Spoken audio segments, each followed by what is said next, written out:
Bienvenidos todos a mi canal Lecturas Católicas. Hoy vamos a continuar con la lectura del Catecismo de la Iglesia Católica.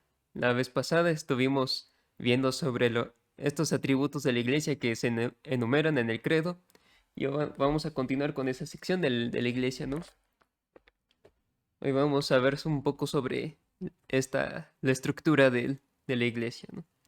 Pero pues antes de comenzar vamos a hacer una oración para pedir al Espíritu Santo que nos guíe a lo largo de esta lectura. Y que me ilumine, pues si hay alguien que tiene alguna pregunta, pues ahí en el chat lo puede expresar. Para que me ilumine, pues para que pueda responder bien. En nombre del Padre, del Hijo y del Espíritu Santo. Amén. Venid, Espíritu Santo, llenad los corazones de vuestros fieles y encended en ellos el fuego de vuestro amor. Enviad, Señor, vuestro Espíritu, y todo será creado, y se renovará la faz de la tierra. Oremos. Oh Dios, que adoctrinasteis los corazones de los fieles con la ilustración del Espíritu Santo, hacednos la gracia de que con el mismo Espíritu sepamos gustar el bien y gozar siempre de su consuelo. Por Cristo nuestro Señor. Amén. Párrafo 4. Los fieles de Cristo. Jerarquía, laicos, vida consagrada. Son fieles cristianos quienes incorporados a Cristo por el bautismo, se integran en el pueblo de Dios y hechos partícipes a su modo por esta razón de la función sacerdotal, profética y real de Cristo, cada uno según su propia condición, son llamados a desempeñar la misión que Dios encomendó cumplir a la Iglesia en el mundo. Por su regeneración en Cristo, se da entre todos los fieles una verdadera igualdad en cuanto a la dignidad y acción, en virtud de la cual todos, según su propia condición y oficio, cooperan a la edificación del cuerpo de Cristo. Las mismas diferencias que el Señor quiso poner entre los miembros de su cuerpo sirven a su unidad y a su misión, porque hay en la Iglesia diversidad de ministerios, pero unidad de misión. A los apóstoles y sus sucesores les confirió Cristo la función de enseñar, santificar y gobernar en su propio nombre y autoridad. Pero también los laicos, partícipes de la función sacerdotal, profética y real de Cristo, cumplen en la Iglesia y en el mundo la parte que les corresponde en la misión de todo el pueblo de Dios. En fin, en esos dos grupos, jerarquía y laicos, hay fieles que por la profesión de los consejos evangélicos se consagran a Dios y contribuyen a la misión salvífica de la Iglesia según la manera peculiar que les es propia. Número 1. La constitución jerárquica de la Iglesia. Jerárquica de la Iglesia. ¿Sí? Razón del ministerio eclesial. El mismo Cristo es la fuente del ministerio en la Iglesia. Él lo ha instituido, le ha dado autoridad y misión, orientación y finalidad. Cristo el Señor, para dirigir al pueblo de Dios y hacerle progresar siempre, instituyó en su Iglesia diversos ministerios que están ordenados al bien de todo el cuerpo. En efecto, los ministros que posean la sagrada potestad están al servicio de sus hermanos para que todos los que son miembros del pueblo de Dios lleguen a la salvación. ¿Cómo creerán en aquel a quien no han oído? ¿Cómo irán sin que se les predique? ¿Y cómo predicarán si no son enviados? Nadie, ningún individuo, ni ninguna comunidad puede anunciarse a sí mismo el Evangelio. La fe viene de la predicación. Nadie se puede dar a sí mismo el mandato ni la misión de anunciar el Evangelio. El enviado del Señor habla y obra no con autoridad propia, sino con virtud de la autoridad de Cristo. No como miembro de la comunidad, sino hablando a ella en nombre de Cristo. Nadie puede conferirse a sí mismo la gracia. Ella debe ser dada y ofrecida. Eso supone ministros de la gracia autorizados y habilitados por parte de Cristo. De Él reciben la misión y la facultad, el poder sagrado de actuar in persona Christi capitis. Eso en español es en persona de Cristo cabeza. Este ministerio en el cual los enviados de Cristo hacen y dan por don de Dios lo que ellos por sí mismos no pueden hacer ni dar. La tradición de la Iglesia lo llama sacramento. El ministerio de la Iglesia se confiere por medio de un sacramento específico. El carácter de servicio del ministerio eclesial está intrínsecamente ligado a la naturaleza sacramental. En efecto, enteramente dependiente de Cristo que da misión y autoridad, los ministros son verdaderamente siervos de Cristo, a imagen de Cristo, que libremente ha tomado por nosotros la forma de siervo, con la palabra y la gracia de la cual son ministros no son de ellos, sino de Cristo que se les ha confiado para los otros. Ellos se harán libremente siervos de todos. De igual modo, es propio de la naturaleza sacramental del ministerio eclesial tener un carácter colegial. En efecto, desde el comienzo de su ministerio, el Señor Jesús instituyó a los 12, semillas del nuevo Israel a la vez que el origen de la jerarquía sagrada.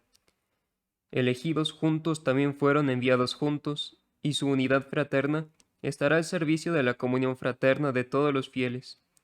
Será como un reflejo y un testimonio de la comunión de las personas divinas. Por eso, todo obispo ejerce su ministerio en el seno del colegio episcopal, en comunión con el obispo de Roma, sucesor de San Pedro y cabeza del colegio. Los presbíteros ejercen su ministerio en el seno del presbiterio de la diócesis, bajo la dirección de su obispo. Por último, es propio también de la naturaleza sacramental del ministerio eclesial tener carácter personal. Cuando los ministros de Cristo actúan en comunión, actúan siempre también de manera personal. Cada uno ha sido llamado personalmente para ser en la misión común testigo personal, que es personalmente portador de la responsabilidad ante aquel que da la misión, que actúa in persona Christi y en favor de personas. Yo te bautizo en el nombre del Padre, yo te perdono.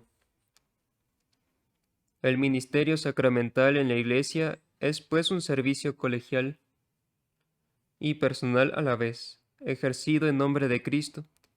Esto se verifica en los vínculos entre el colegio episcopal y su cabeza, el sucesor de San Pedro, y en la relación entre la responsabilidad pastoral del obispo en su iglesia particular y la común solicitud del colegio episcopal hacia la Iglesia universal.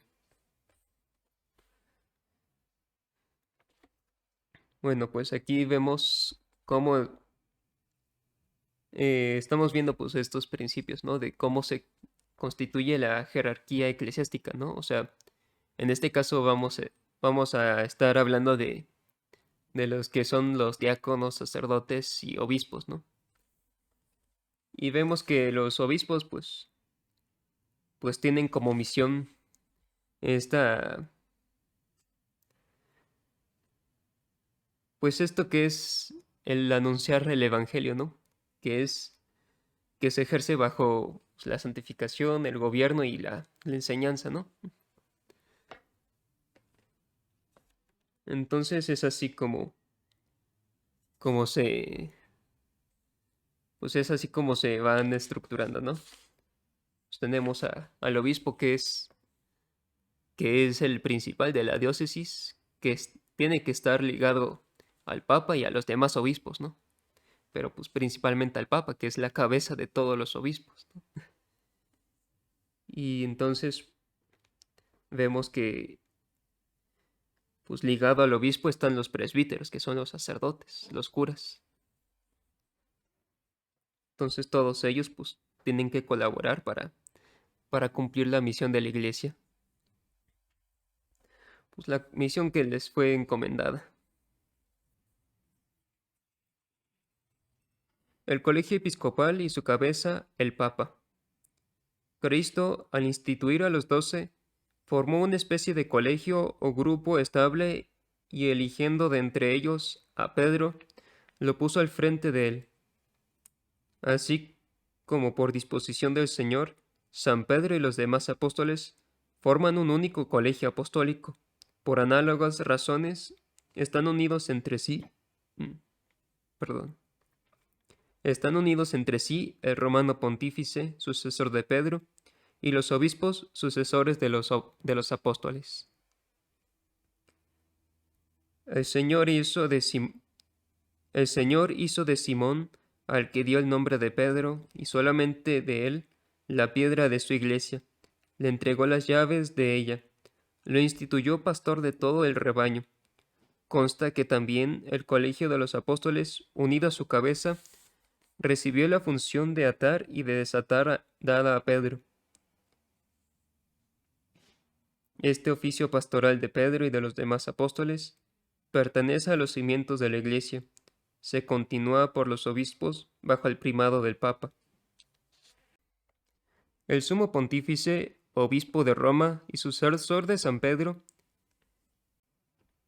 es el principio y fundamento perpetuo y visible de unidad, tanto de los obispos como de la muchedumbre de los fieles. El pontífice romano, en efecto, tiene en la Iglesia en virtud de su función de vicario de Cristo y pastor de toda la Iglesia, la potestad plena, suprema y universal, que puede ejercerse siempre con entera libertad. El colegio o cuerpo episcopal no tiene ninguna autoridad si no se le considera junto con el romano pontífice como cabeza del mismo. Como tal, este colegio es también sujeto de la potestad suprema y plena sobre toda la Iglesia, que no se puede ejercer a no ser con el consentimiento del romano pontífice. La potestad del colegio de los obispos sobre toda la Iglesia se ejerce de modo solemne en el concilio ecuménico. No existe concilio ecuménico si el sucesor de Pedro no lo ha aprobado o al menos aceptado como tal. Este colegio, en cuanto compuesto de muchos, expresa la diversidad y la universalidad del pueblo de Dios. En cuanto reunido bajo una única cabeza, expresa la unidad del rebaño de Dios. Cada uno de los obispos, por su parte, es el principio y fundamento visible de unidad en sus iglesias particulares.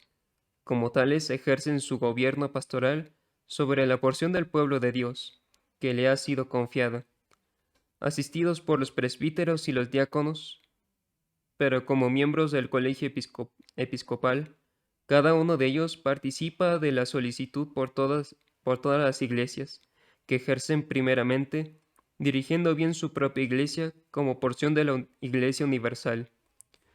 Contribuyen eficazmente al bien de todo el cuerpo místico, que es también el cuerpo de la iglesia. Esta solicitud se extenderá particularmente a los pobres, a los perseguidos por la fe y a los misioneros que trabajan por toda la tierra. Las iglesias particulares, vecinas y de cultura homogénea forman provincias eclesiásticas o conjuntos más vastos llamados patriarcados o regiones. Los obispos de estos territorios pueden reunirse en sínodos o concilios provinciales.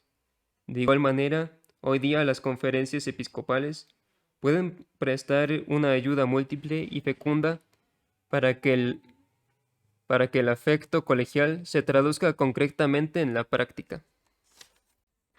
Bueno, pues aquí vemos a qué se refiere, pues a qué nos referimos los católicos con esto del colegio episcopal, ¿no? Y que es la cabeza, y que su cabeza sea el Papa, ¿no? pues el Papa sea la cabeza del colegio episcopal, eso significa que él es el que rige, ¿no? El que tiene pues la autoridad total, ¿no? Sobre ellos. Y pues un obispo pues también tiene pues cierta autoridad, pero pues no la tendría si no se mantuviera en comunión con el Papa. Y pues aquí hablan sobre los concilios ecuménicos, ¿no? Un concilio como tal es una reunión de obispos, ¿no? Que tratan de ver sobre un tema en específico, ¿no? Eh, pues por ejemplo, ¿no? De alguna herejía o que cierta práctica está bien o está mal, ¿no? Bueno, entonces un concilio ecuménico se refiere a la reunión de todos los obispos del mundo, ¿no?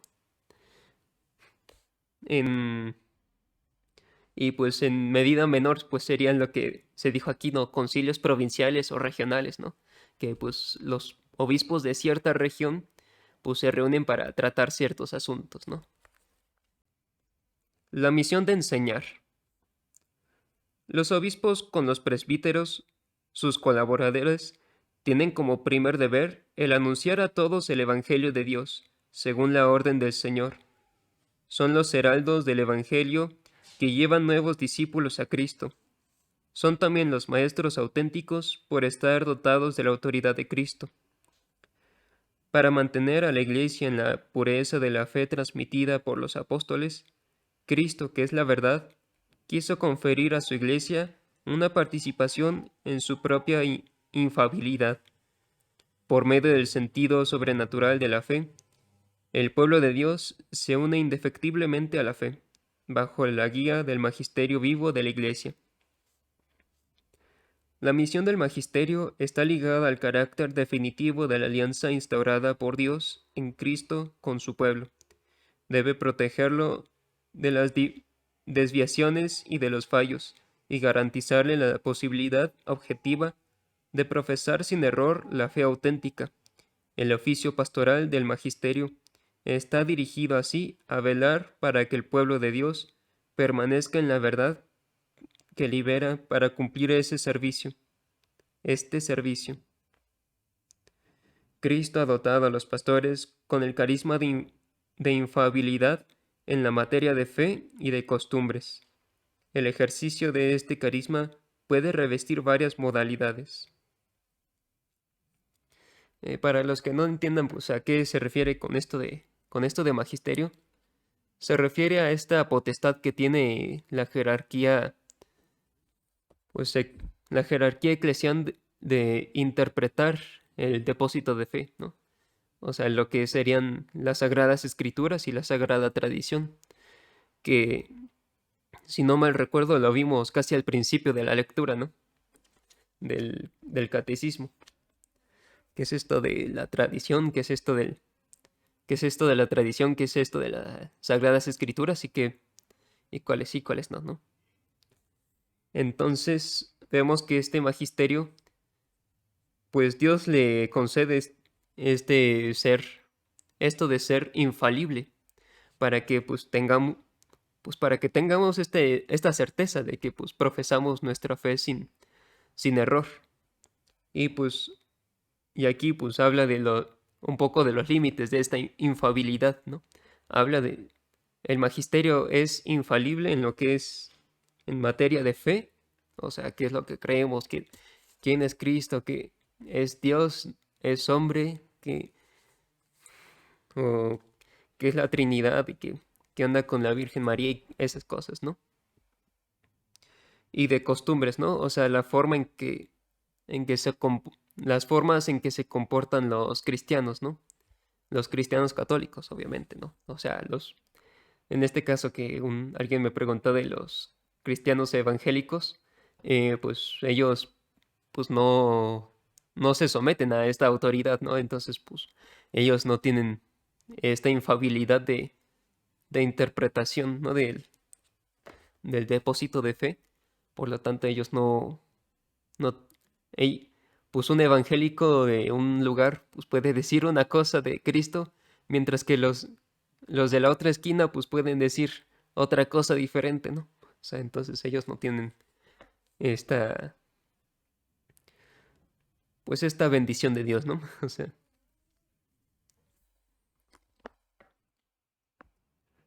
el romano pontífice, cabeza del colegio episcopal, goza de esta infalibilidad en virtud de su ministerio cuando como pastor y maestro supremo de todos los fieles que confirman la fe a sus hermanos, proclama con un acto definitivo la doctrina en cuestiones de fe y moral.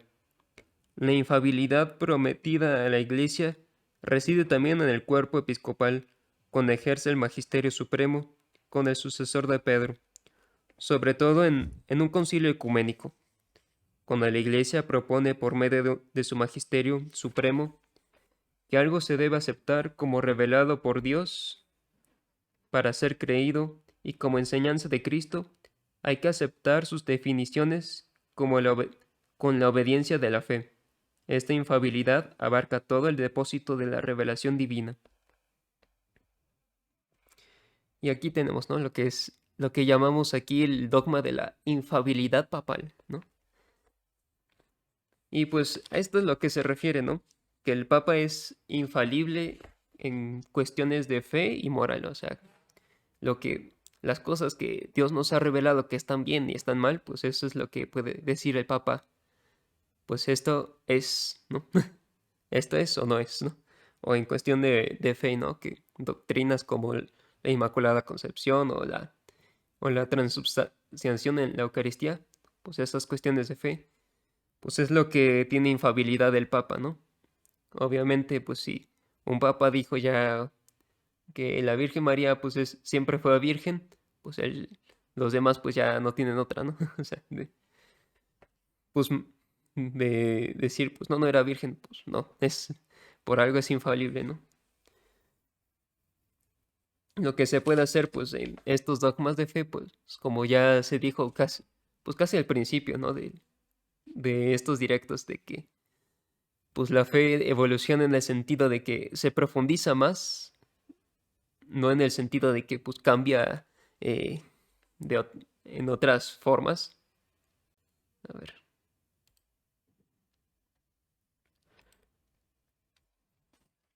Que cambia en otras formas de que si la Virgen pues fue siempre virgen o fue virgen después después de que nació Jesús, pues no, así no es como cambia, sino que así no es como evoluciona, sino que se profundiza en el qué significa esto de que la Virgen es siempre virgen, ¿no?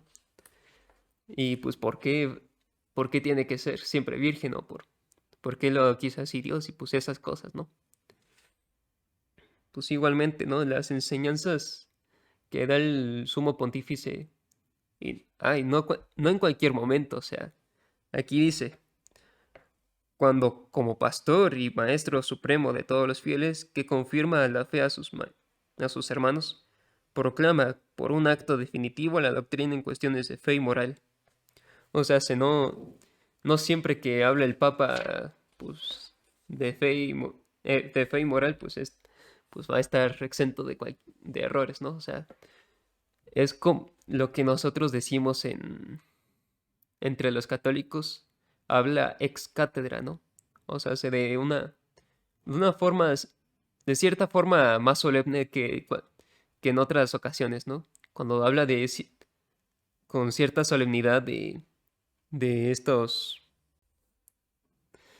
sino que el Papa es infalible solamente cuando decimos aquí entre los católicos que habla ex cátedra, ¿no? O sea, en ciertos momentos cuando habla con cierta solemnidad, o sea, cuando dice nosotros, cuando dicen nosotros proclamamos, decimos y afirmamos que cierta doctrina es infalible, pues, que es dogma de fe, pues es en ese momento en el que ya, pues el que está hablando ex cátedra, ¿no? Es en ese momento en el que habla con infabilidad, infabilidad. La asistencia divina es también concedida a los sucesores de los apóstoles, cuando enseñan en comunión con el sucesor de Pedro y de una manera particular el obispo de Roma, pastor de toda la Iglesia, aunque sin llegar a una definición infalible y sin pronunciarse de una manera definitiva, proponen en el ejercicio del magisterio ordinario una enseñanza que conduce a una mejor inteligencia de la revelación en materia de fe y de costumbres.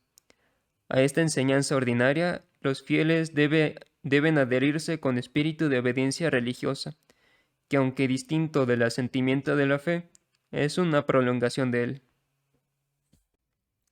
La misión de santificar. El obispo es el administrador de la gracia del sumo sacerdocio, en particular en la Eucaristía, que él mismo ofrece o cuya oblación asegura por medio de los presbíteros, sus colaboradores. Porque la Eucaristía es el centro de la vida de la Iglesia particular. El obispo y los presbíteros santifican la Iglesia con su oración y su trabajo, por medio del ministerio de la palabra y de los sacramentos. La santificación con su ejemplo, no tiranizando a los que os ha tocado cuidar, sino siendo modelos de la grey, así es como llevan a la vida eterna junto con el rebaño que les fue confiado. Bueno, pues primero vimos lo que es la misión de enseñar, ¿no? O sea, los obispos y los presbíteros, pues tienen esta misión de enseñar lo que es la doctrina católica, las enseñanzas de Jesús y pues las enseñanzas infalibles del Papa, pues al común del pueblo, ¿no? A los fieles católicos. Y también tienen esta misión de santificar, ¿no? Y pues, ¿cómo se hace esta misión de santificar, no? Pues principalmente por los sacramentos, ¿no? La Eucaristía, el bautismo, la confirmación y los demás sacramentos. La misión de gobernar. Los obispos, como vicarios y legados de Cristo, gobiernan las iglesias particulares que se les han confiado no solo con sus proyectos, con sus consejos y con ejemplos, sino también con su autoridad y potestad sagrada, que deben no obstante ejercer para edificar con espíritu de servicio, que es el de su Maestro. Esta potestad que desempeñan personalmente en nombre de Cristo es propia, ordinaria e inmediata. Su ejercicio, sin embargo, está regulado en último término por la suprema autoridad de la Iglesia, pero no se debe considerar a los obispos como vicarios del Romano Pontífice, cuya autoridad ordinaria e inmediata sobre toda la Iglesia no anula la de ellos, sino que al contrario la confirma y tutela. Esta autoridad debe ejercerse en comunión con toda la Iglesia bajo la guía del Romano Pontífice. El buen pastor será el modelo y la forma de la misión pastoral del obispo. Consciente de sus propias debilidades, el obispo puede disculpar a los ignorantes y extraviados. No debe negarse nunca a escuchar a sus súbditos, a los que cuida como verdaderos hijos. Los fieles, por su parte, deben estar unidos a su obispo, como la Iglesia a Cristo y como Jesucristo al Padre. Obedeced todos al obispo, como Jesucristo a su Padre, y al presbiterio, como a los apóstoles. En cuanto a los diáconos, respetadlos como a la ley de Dios, que nadie haga al margen del obispo nada en lo que atañe a la Iglesia. Pues aquí vemos, ¿no? Estas son las tres misiones de la jerarquía. Aquí vemos las tres misiones de la jerarquía eclesial, ¿no? La misión de enseñar, la misión de santificar y la misión de gobernar. Que básicamente, pues, la de enseñar, pues, se refiere a enseñar lo que es la doctrina católica, la doctrina de Cristo que nos fue dada. La misión de santificar se refiere a esta misión de llevarnos a todos a la vida eterna. Y la misión de gobernar, pues, se refiere a este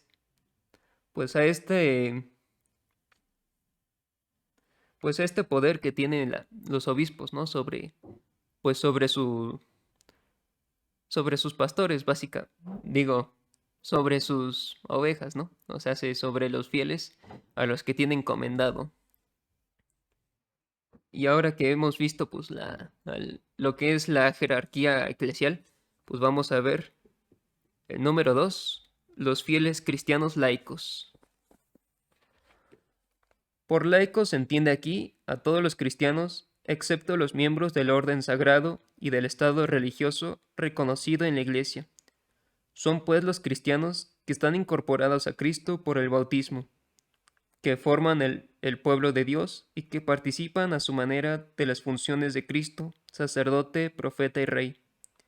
Ellos realizan, según su condición, la misión de todo el pueblo cristiano de la Iglesia y en el mundo. La vocación de los laicos. Los laicos tienen como vocación propia el buscar el reino de Dios, ocupándose de las realidades temporales y de ordenarlas según Dios. A ellos de manera especial corresponde iluminar y ordenar todas las realidades temporales a las que están estrechamente unidos, de tal manera que éstas lleguen a ser, según Cristo, se desarrollen y sean para alabanza del Creador y Redentor. La iniciativa de los cristianos laicos es particularmente necesaria cuando se trata de descubrir o de idear los medios para que las exigencias de la doctrina y de la vida cristiana impregnen las realidades sociales, políticas y económicas. Esta iniciativa es un elemento normal de la vida de la Iglesia. Los fieles laicos se encuentran en la línea más avanzada de la vida de la Iglesia. Por ellos, la Iglesia es el principio vital de la sociedad. Por tanto, ellos especialmente deben tener conciencia cada vez más clara, no solo de pertenecer a la Iglesia, sino de ser la Iglesia, es decir, la comunidad de los fieles sobre la tierra, bajo la guía del jefe común, el romano pontífice, y de los obispos en comunión con él. Ellos son la Iglesia. Como todos los fieles, los laicos están encargados por Dios del apostolado en virtud del bautismo y de la confirmación, y por eso tienen la obligación y gozan del derecho individualmente o agrupados en asociaciones de trabajar para que el mensaje divino de salvación sea conocido y recibido por todos los hombres y en toda la tierra. Esta obligación es tanto más apremiante cuando solo por medio de ellos los demás hombres pueden oír el Evangelio y conocer a Cristo. En las comunidades eclesiales, su acción es tan necesaria que sin ella el apostolado de los pastores no puede tener en la mayoría de las veces su plena eficacia. Entonces vemos aquí, ¿no? Los fieles laicos. Ya hemos visto la jerarquía eclesial, que son los obispos, presbíteros y diáconos. Y pues ellos también son fieles de Dios. Son fieles católicos, ¿no? Pero por eso hacemos la distinción entre laico y fiel, ¿no? O sea, si los fieles católicos pues serían todos, ¿no? Entre los laicos y los sacerdotes, ¿no? Pues en este caso los laicos serían los que no tienen el sacramento del orden sagrado, ¿no? Y parece aquí también los que son religiosos, ¿no? O sea, ellos no, ellos no son llamados laicos, sino que son llamados religiosos. Y bueno, los laicos pues están aquí llamados pues en resumidas cuentas, ¿no? A hacer presente el reino de Cristo, pues a través de sus acciones en el mundo, ¿no? O sea, ya que los sacerdotes pues se encargan de alimentar a los laicos con los sacramentos, con sus enseñanzas y sus buenos consejos, pues los laicos tienen que aplicar, ¿no? Todo lo que aprenden de ellos en el mundo y así pues hacer del mundo más parecido a lo que Dios pide que tiene que ser. La participación de los laicos en la misión sacerdotal de Cristo. Los laicos consagrados a Cristo y ungidos por el Espíritu Santo están maravillosamente llamados y preparados para producir siempre los frutos más abundantes del Espíritu. En efecto, todas sus obras, oraciones, tareas apostólicas, la vida conyugal y familiar, el trabajo diario, el descanso espiritual y corporal, si se realizan en el Espíritu, incluso en las molestias de la vida, si se llevan con paciencia, todo ello se convierte en sacrificios espirituales agradables a Dios por Jesucristo. Para ellos que ellos ofrecen con toda piedad a Dios, Padre, en la celebración de la Eucaristía, uniéndolos a la ofrenda del cuerpo del Señor. De esta manera, también los laicos, como adoradores que en todas partes llevan una conducta santa, consagran el mundo mismo a Dios. De esta manera particular, los padres participan en la misión de santificación, impregnando de espíritu cristiano la vida conyugal y procurando la educación cristiana de los hijos.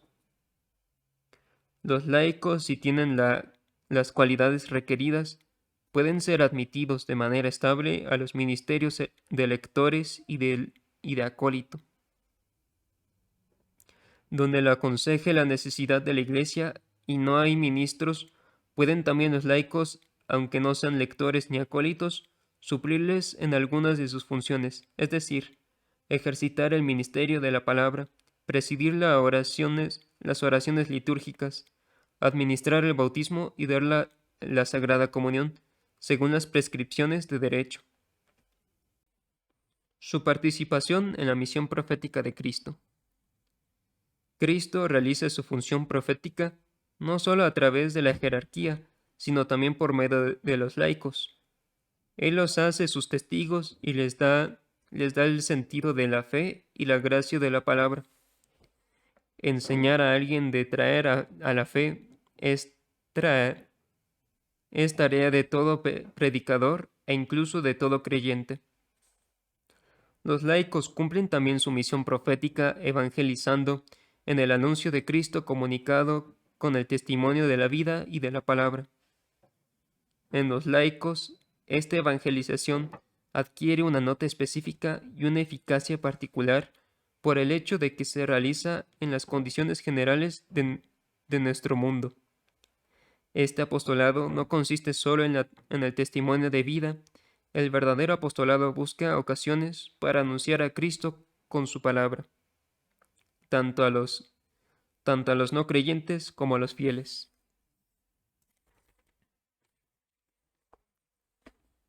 Los fieles laicos que sean capaces de ello y que se formen para ello, también pueden prestar su colaboración en la formación catequética, en la enseñanza de las ciencias sagradas, en los medios de comunicación social.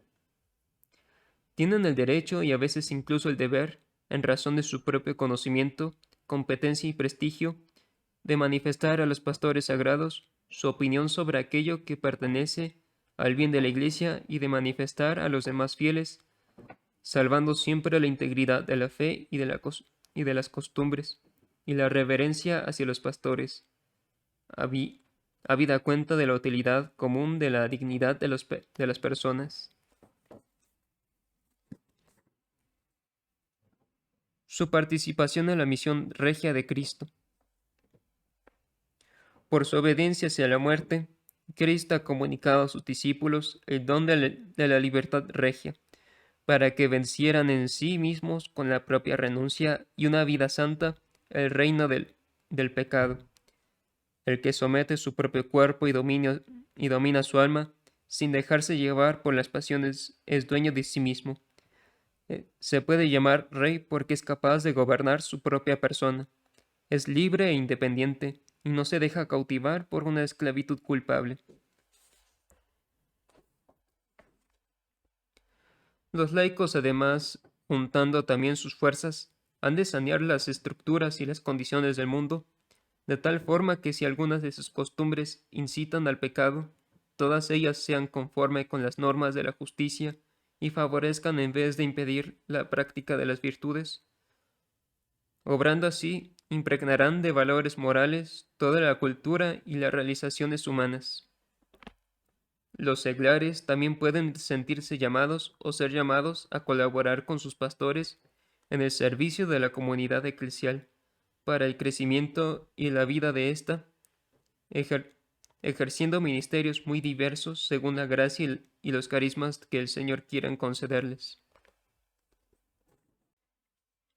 En la Iglesia, los fieles laicos pueden cooperar a tenor del derecho en el ejercicio de la potestad de gobierno, así con su presencia en los concilios particulares, los sínodos diocesanos, los consejos pastorales, en el ejercicio in solidum de la tarea pastoral de una parroquia, la colaboración de los consejos de los asuntos económicos, la participación en los tribunales eclesiásticos, etc. Los fieles han de aprender a distinguir cuidadosamente entre los derechos y deberes que tienen como miembros de la Iglesia y los que les corresponden como miembros de la sociedad humana. Deben esforzarse en integrarlos en buena armonía, recordando que en cualquier cuestión temporal han de guiarse han de guiarse por la conciencia cristiana. En efecto, ninguna actividad humana, ni siquiera en los asuntos temporales, puede sustraerse a la soberanía de Dios. Así, todo laico, por los mismos dones que ha recibido, es a la vez testigo e instrumento vivo de la misión de la Iglesia misma, según la medida del don de Cristo.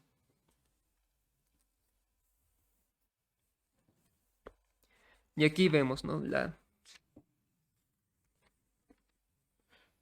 la participación de los laicos en esta triple función de Cristo, ¿no?, de sacerdote, profeta y rey, ¿no?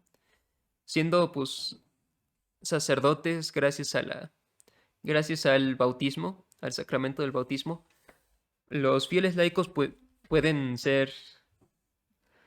estar, pues, dando su sacrificio espiritual, ¿no? O sea, pues, su vida diaria, sus oraciones, todo ofrecido a Dios, pues ese es un sacrificio, pues que ayuda, pues, al menos espiritualmente a la Iglesia. Igualmente, pues otras formas de ejercer el sacerdocio laical, por así decirlo, pues se da en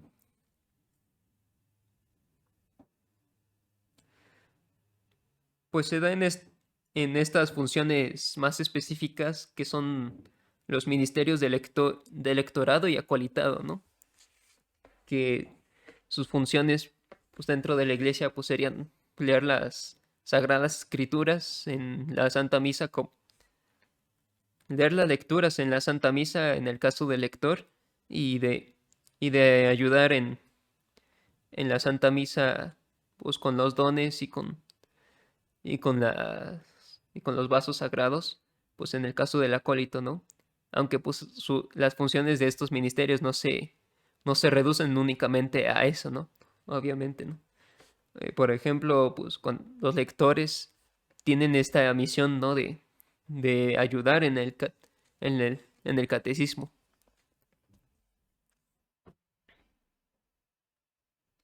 Y además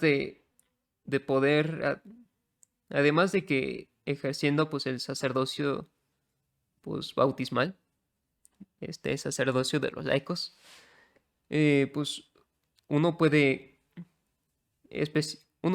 especialmente en ausencia del sacerdote, puede administrar el bautismo y dar la Sagrada Comunión. Obviamente no puede consagrar ni hacer misa, ¿no? Solamente administrar la comunión, o sea, las hostias que ya están consagradas, pues, pues esas las toman y las pueden dar a quien lo necesite. Y pues, no, pues obviamente, pues aquí dice, ¿no? Aquí dice que pues estas son funciones que están limitadas, ¿no? Porque pues si hay un sacerdote, pues el sacerdote es el que tiene que bautizar, el que tiene que dar la comunión. hacer la misa y dar la comunión, o presidir las oraciones litúrgicas, como es el caso de la liturgia de las horas, cuando se rezan los salmos.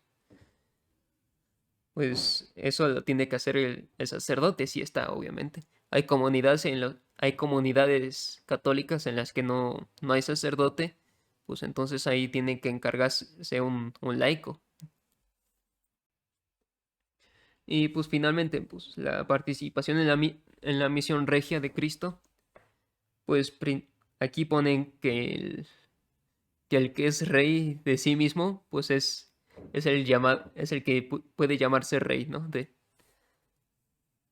obviamente, pues Cristo, pues habiéndonos librado del pecado, pues uno pues ya, uno puede pues tener dominio de sí mismo, ¿no? Y es una de las, y esa es una virtud muy importante para el cristiano, ¿no? Que debe de ejercer el dominio de sí mismo en, en varias situaciones. También pues se trata de ejercer, pues, pues tratar de llevar pues el reino de Cristo a las instancias pues seculares, ¿no? Que si la política, que si otros foros, pues también ayudando pues de una forma pues pues ayudando a los sacerdotes, ¿no? Para poder llegar a la gente, además de la que ya llega a la iglesia, pues otras iniciativas, ¿no?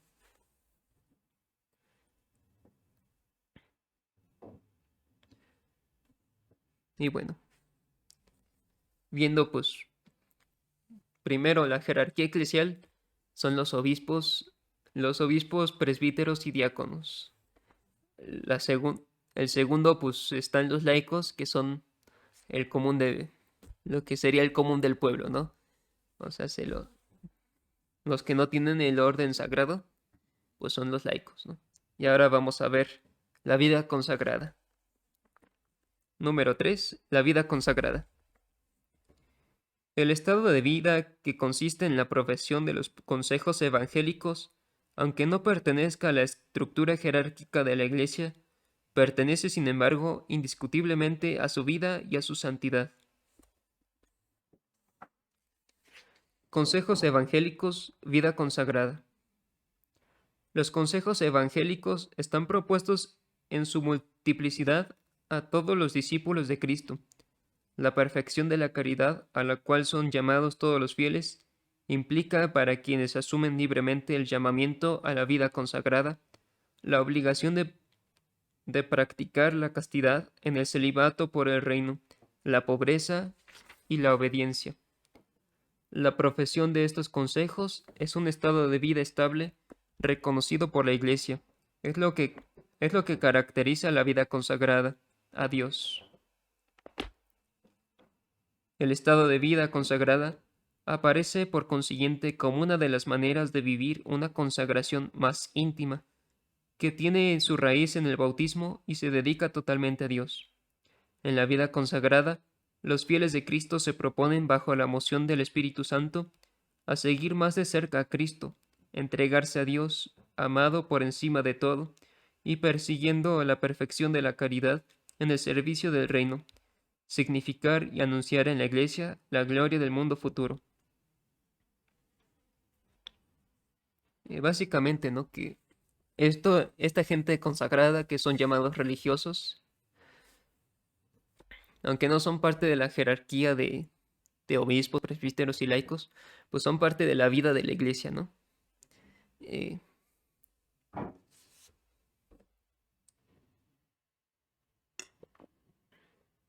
los consagrados, pues serían gente como los benedictinos o como los franciscanos o los jesuitas que,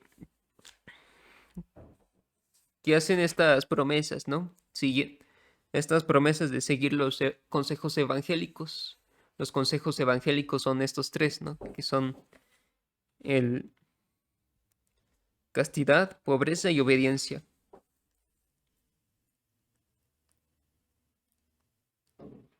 Entonces, haciendo profesión de estos consejos evangélicos, pues es lo que sería la vida consagrada, ¿no?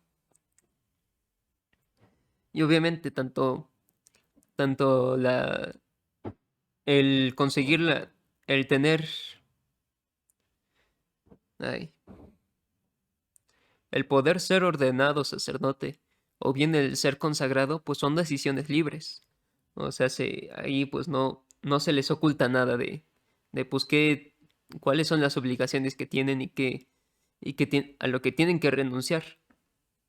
Entonces, pues ahí sí no hay de que, no, pues es que no me dijeron que tengo que ser célibe y por eso protesto contra la iglesia. Pues no, o sea, obviamente pues se les dice ahí, pues incluso pues los, desde antes pues se sabe, ¿no? Que los sacerdotes, pues, tanto los sacerdotes como los religiosos, pues tienen que ser célibes, pues ahí sí no tienen pretexto de decir, pues no sabía, ¿no?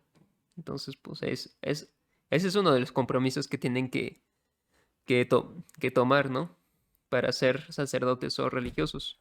Y pues si no quieren ser, si no quieren tomar esos compromisos, pues no pueden ser ni sacerdotes ni religiosos. Un gran árbol, múltiples ramas. El resultado ha sido una especie de árbol en el campo de Dios, maravilloso y lleno de ramas. A partir de una semilla puesta por Dios, ha crecido en efecto diversas formas de vida, solitaria o comunitaria, y diversas familias religiosas que se desarrollan para el progreso de sus miembros y para el bien de todo el cuerpo de Cristo. Desde los comienzos de la Iglesia hubo hombres y mujeres que intentaron con la práctica de los consejos evangélicos seguir con mayor libertad a Cristo e imitarlo más de cerca. Cada uno a su manera vivió entregado a Dios, muchos por su inspiración, muchos por inspiración del Espíritu Santo, vivieron en la soledad o fundaron familias religiosas que la Iglesia conoció y aprobó gustosa con su autoridad. Los obispos se esforzarán siempre en discernir en discernir los nuevos dones de vida consagrada, confiados en el Espíritu Santo a su Iglesia. La aprobación de nuevas formas de vida consagrada está reservada a la sede apostólica. Y pues, como ya les dije, ¿no? Esta vida consagrada pues tiene diversas formas, ¿no? Ya les di unos ejemplos, ¿no? Que si los benedictinos, los jesuitas, los franciscanos y otros tipos de vida consagrada, pues son estas ramas de este árbol, ¿no? Que Dios puso y pues fue siguiendo su crecimiento, ¿no? Y y fue nutriendo hasta llegar pues hasta lo que pues hoy tenemos, ¿no? Y pues cada tipo de vida consagrada, pues en cada congregación religiosa, pues tiene, pues, pues tiene sus diferencias de las otras, ¿no? Es, es esto de los carismas, ¿no? Que hablamos en otro momento, en otras lecturas, en lecturas pasadas vimos esto de los carismas. Pues aquí en las vidas consagradas es en donde se manifiestan estos carismas, ¿no? Muchas veces en la- los consagrados, pues además de los tres votos de castidad, pobreza y obediencia, pues le agregan un voto extra, ¿no? Que ese es como el carisma, ¿no? Principal de esa congregación. La vida eremítica. Sin profesar siempre públicamente los tres consejos evangélicos, los ermitaños, con un apartamiento más estricto del mundo, el silencio de la soledad, la oración asidua y la penitencia, dedican su vida a la alabanza de Dios y salvación del mundo. Los eremitas presentan a los demás ese aspecto interior del misterio de la Iglesia, que es la intimidad personal con Cristo, oculta a los ojos de los hombres. La vida del eremita es predicación silenciosa de aquel a quien ha entregado su vida, porque Él es todo para él.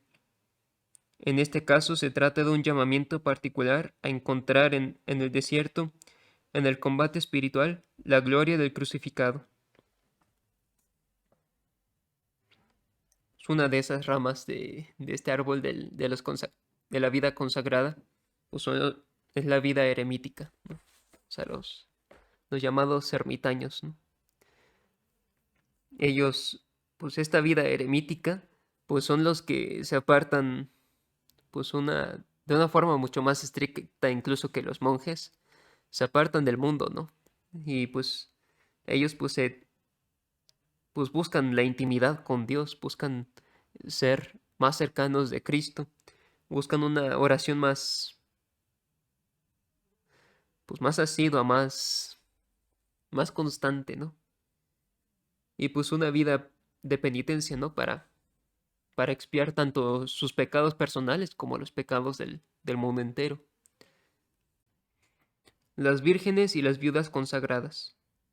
Desde los tiempos apostólicos, vírgenes cristianas llamadas por el Señor para consagrarse a Él enteramente, con una libertad mayor de corazón, de cuerpo y de espíritu, han tomado la decisión aprobada por la Iglesia de vivir en estado de virginidad a causa del reino de los cielos. Formulando el propósito santo de seguir más de cerca a Cristo, las vírgenes son consagradas a Dios por el obispo diocesano según el rito litúrgico aprobado. Celebran desposorios místicos con Jesucristo, Hijo de Dios, y se entregan al servicio de la Iglesia. Por medio de este rito solemne, que se llama Consecratio Virginum, consagración de las vírgenes, la Virgen es constituida en persona consagrada como signo trascendente del amor de la Iglesia hacia Cristo, imagen escatológica de esta esposa del cielo y de la vida futura. Semejante a otras formas de vida consagrada, el orden de las vírgenes sitúa a las mujeres que viven el mundo o a la monja en el ejercicio de la oración, de la penitencia, del servicio a los hermanos y del trabajo apostólico, según el estado y los carismas respectivos ofrecidos a cada una. Las vírgenes consagradas pueden asociarse para guardar su propósito con mayor fidelidad. La vida religiosa. Bueno, antes que nada, pues ahí tenemos, ¿no? Las llamadas vírgenes consagradas son especialmente, pues son mujeres que pues consagran su virginidad, pues a Dios, ¿no? Y pues dedican dedican su vida al servicio, ¿no? Bueno, todas las vocaciones pues se dedican al servicio, ¿no? Pero esta pues se hace con esta solemnidad, ¿no? Pues del rito litúrgico de la consagración de vírgenes, pues en el que pues la Virgen pues se celebra pues una boda con Dios, ¿no? Con Jesucristo. Ellas se casan con Jesús. Entonces, teniendo pues como esposo a Jesús, pues buscan imitarle, buscan pues ejercer, pues buscan ayudar a la misión de la iglesia, pues con su consagración y con su oración y su penitencia, ¿no? La vida religiosa. Nacida en Oriente en los primeros siglos del cristianismo y vivida en los institutos canónicamente erigidos por la Iglesia, la vida religiosa se distingue de otras formas de la vida consagrada por el aspecto cultual, la profesión pública de los consejos evangélicos, la vida fraterna llevada en comunión y por el testimonio dado de la unión de Cristo y de la Iglesia. La vida religiosa nace del misterio de la Iglesia. Es un don de la Iglesia, es un don que la Iglesia recibe de su Señor y que ofrece como un estado de vida estable al fiel llamado por Dios a la profesión de los consejos. Así la Iglesia puede a la vez manifestar a Cristo y reconocerse como esposo del Salvador. La vida religiosa está invitada a significar, bajo estas diversas formas, la caridad misma de Dios, en el lenguaje de nuestro tiempo. Todos los religiosos, exentos o no, se encuentran entre los colaboradores del obispo diocesano en su misión pastoral. La implantación y la expansión misionera de la Iglesia requieren la presencia de la vida religiosa en todas sus formas. Desde el periodo de implantación de la Iglesia, la historia da testimonio de los grandes méritos de las familias religiosas en la propagación de la fe y en la formación de las nuevas iglesias. Desde las antiguas instituciones monásticas, las órdenes medievales y las congregaciones modernas. Los institutos seculares.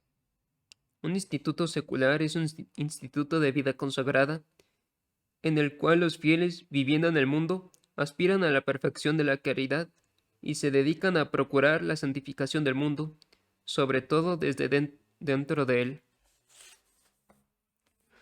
Por medio de una vida perfectamente y enteramente consagrada a esta santificación, los miembros de estos institutos participan en la tarea de evangelización de la Iglesia en el mundo y desde el mundo, donde su presencia obra a la manera de un fermento.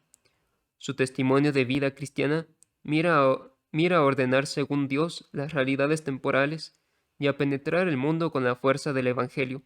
Mediante vínculos sagrados, asumen los consejos evangélicos y observan entre sí la comunión y la fraternidad propias de su modo de vida secular.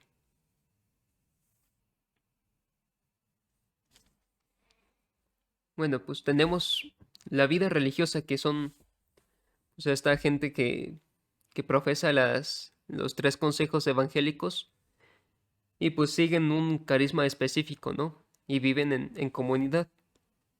Mientras que los institutos seculares, pues son estos laicos que, que viviendo en el mundo, pues siguiendo pues cierto carisma, pues tratan de servir, ¿no? Tratan de servir y pues tratan de hacer pues la santificación del mundo, pues dentro del mundo, ¿no? O sea, mientras que los consagrados pues tienen pues pues se apartan de cierta forma del mundo para pues estar más en contacto con Dios, para estar más unidos a Dios, para imitarle más fielmente, pues ellos se apartan del mundo. Algunos se apartan del mundo, otros pues se apartan pues en cierta medida, pero pues siguen sirviendo pues dentro del mundo, ¿no? Las sociedades de vida apostólica. Junto a las diversas formas de vida consagrada, se encuentran las sociedades de vida apostólica, cuyos miembros sin votos religiosos buscan el fin apostólico propio, buscan el fin apostólico propio de la sociedad y llevando vida fraterna en común, según el propio modo de vida, aspiran a la perfección de la caridad por la observancia de las constituciones. Entre estas existen sociedades cuyos miembros abrazan los consejos evangélicos mediante un vínculo determinado por las constituciones.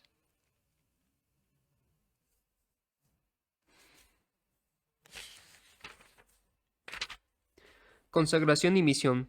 Anunciar al Rey que viene. Bueno, y pues ahí tenemos diversas formas de vida consagrada, ¿no? Tenemos los eremitas, tenemos las vírgenes y vidas consagradas, tenemos la vida religiosa, los institutos seculares, las sociedades de vida apostólica, pues todos son vida consagrada, ¿no? Pues haciendo uso del carisma que el Espíritu Santo les ha dado, pues buscan la expansión de la iglesia, buscan una íntima relación con Dios, buscan pues, sostener a la iglesia espiritualmente, sobre todo, con sus oraciones, con sus penitencias, y sobre todo, pues hay algunas que buscan pues el servicio a la gente, ¿no? Bueno, consagración y misión. Anunciar al Rey que viene. Aquel que por el bautismo fue consagrado a Dios, entregándose a Él como al sumamente amado, se consagra de esta manera aún más íntimamente al servicio divino y se entrega al bien de la Iglesia. Mediante el estado de consagración a Dios, la Iglesia manifiesta a Cristo y muestra cómo el Espíritu Santo obra en ella de modo admirable. Por tanto, los que profesan los consejos evangélicos tienen como primera misión vivir su consagración, pero ya que por su misma consagración se dedican al servicio de la Iglesia, están obligados a contribuir de modo especial a la tarea misionera según el modo propio de su instituto. En la Iglesia, que es como el sacramento, es decir, el signo y el instrumento de la vida de Dios, la vida consagrada aparece como un signo particular del misterio de la redención. Seguir e imitar a Cristo desde más cerca, manifestar más claramente su anonadamiento, es encontrarse más profundamente presente en el corazón de Cristo con sus contemporáneos, porque los que siguen este camino más estrecho estimulan con su ejemplo a sus hermanos, les dan este testimonio admirable de que sin el espíritu de las bienaventuranzas no se puede transformar este mundo y ofrecerlo a Dios. Sea público este testimonio como en el estado religioso, o más discreto e incluso secreto, la venida de Cristo es siempre para todos los consagrados el origen y la meta de su vida. El pueblo de Dios, en efecto, no tiene aquí una ciudad permanente, sino que busca la futura. Por eso el estado religioso manifiesta también mucho mejor a todos los creyentes los bienes del cielo, ya presentes en este mundo. También da testimonio de la vida nueva y eterna, adquirida por la redención de Dios, de Cristo, y anuncia ya la resurrección futura y la gloria del reino de los cielos. Resumen. Por institución divina, entre los fieles, hay en la Iglesia ministros sagrados que en el derecho se denominan clérigos, los demás se llaman laicos. Hay por otra parte fieles que pertenecen a uno de ambos, a uno de ambos grupos. Por la profesión de los consejos evangélicos, se consagran a Dios y sirven así a la misión de la Iglesia. Para anunciar su fe y para implantar su reino, Cristo envía a sus apóstoles y a sus sucesores. Para anunciar su fe y para implantar su reino, Cristo envía a sus apóstoles y a sus sucesores. Él les da parte en su misión. De Él reciben el poder de obrar en su nombre. El Señor hizo de San Pedro el fundamento visible de su iglesia. Le dio las llaves de ella. El obispo de la iglesia de Roma, sucesor de San Pedro, es la cabeza del colegio de los obispos, vicario de Cristo y pastor de la Iglesia Universal en la tierra. El Papa goza de su institución divina de una potestad suprema, plena, inmediata y universal para cuidar las almas. Los obispos, instituidos por el Espíritu Santo, suceden a los apóstoles. Cada uno de los obispos por su parte es el principio y fundamento visible de unidad en su iglesia de sus iglesias particulares. Los obispos, ayudados por los presbíteros, sus colaboradores y por los diáconos, tienen la misión de enseñar auténticamente la fe, de celebrar el culto divino, sobre todo la Eucaristía, y de dirigir su iglesia como verdaderos pastores. A su misión pertenecen también el cuidado de todas las iglesias con y bajo el Papa. Siendo propio el estado de los laicos vivir en medio del mundo y de los negocios temporales, Dios les llama a que, movidos por el espíritu cristiano, ejerzan su su apostolado en el mundo a manera de fermento.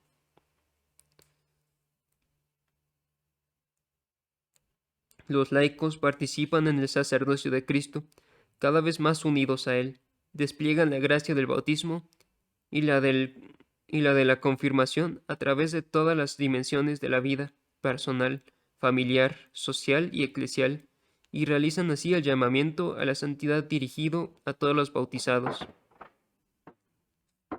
Gracias a su misión profética, los laicos están llamados a ser testigos de Cristo en todas las cosas, también en el interior de la sociedad humana. Debido a su misión regia, los laicos tienen el poder de arrancar el pecado su dominio sobre sí mismos y sobre el mundo por medio de su abnegación y santidad de vida. La vida consagrada a Dios se caracteriza por la profesión pública de los consejos evangélicos de pobreza, castidad y obediencia en un estado de vida estable reconocido por la Iglesia. Entregado a Dios, supremamente amado, aquel a quien el bautismo ya había destinado a él, se encuentra en el estado de vida consagrada más íntimamente comprometido en el servicio divino y dedicado al bien de toda la Iglesia. Bueno, la vamos a dejar por aquí. Ya hemos leído otra parte sobre este artículo del credo en el que habla la, sobre lo que es la Iglesia Católica y de cómo se ve la Iglesia Católica a sí misma, ¿no? O sea, de qué se trata la Iglesia Católica, cómo es su estructura, qué es, qué hace, ¿no? Y bien, la siguiente semana seguiremos viendo sobre la Iglesia Católica, ya en otros aspectos. Y bueno, vamos a dejarle por aquí. Vamos a hacer una oración.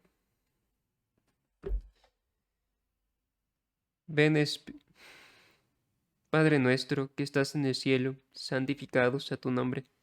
Venga a nosotros tu reino. Hágase tu voluntad en la tierra como en el cielo. Danos hoy nuestro pan de cada día.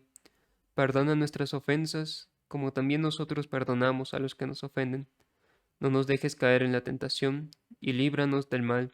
Amén. Dios te salve María, llena eres de gracia, el Señor es contigo. Bendita eres entre todas las mujeres, y bendito es el fruto de tu vientre Jesús. Santa María, Madre de Dios, ruega por nosotros los pecadores, ahora y en la hora de nuestra muerte. Amén. Gloria al Padre, y al Hijo, y al Espíritu Santo, como era en el principio, ahora y siempre, por los siglos de los siglos. Amén. En nombre del Padre, del Hijo, y del Espíritu Santo. Amén. Bueno, nos estamos viendo la próxima semana. Nos vemos. Bye.